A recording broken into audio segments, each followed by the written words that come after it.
5 দিন ধরে বাতাস করছি, এখনো কবরের মাটি শুকায়নি। কালকে বৃষ্টি হয়ে সব কাদা হয়ে গেছে। ওদিকে আমার দ্বিতীয় উইকেট অপেক্ষা করছে। দেখ দেখ ওই চাচারে দেখ, বউ মরার পরেও কবরের পাশে হু হু বাতাস দিতেছে। ভালোবাসা কাকে কয় শেখার মতো চাচা। আহা, আমার স্বামীর তো এতটুকুও হইল না।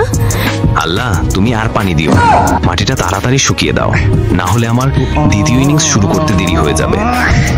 দেখছো চাচা কেমনে কবরেও প্রেম করতেছে।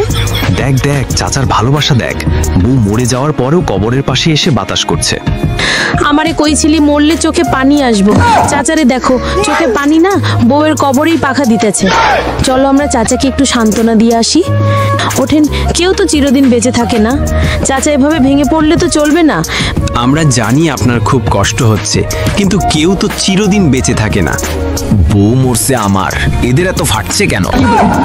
আল্লাহ চাচিকে জান্নাতবাসী করুক, আল্লাহ চাচিকে জান্নাতবাসী করুক এবং তোমাকে ধৈর্য ধরার তৌফিক দান করুক। চাচা, আমরা তো নিজের চোখেই দেখছি আপনি চাচিকে কতটা ভালোবাসেন। তার কবরে গরম লাগছে ভেবে আপনি বাতাস করছেন। এর চেয়ে ভালো মানুষ আর কে হতে পারে? চাচা রাগ করেন না, আমরা তো ভাবছি আপনি চাচিকে অনেক ভালোবাসতেন, তাই এই গরমে কবরেও বাতাস দিতেছেন। তোমাদের ভোজন শেষ হইছে? কি বলতে চান চাচা? এইসব ভালোবাসা টালোবাসা কিছুই না। তোদের চাচি মরার 2 দিন আগে আমি গেছিলাম ডাক্তারের কাছে।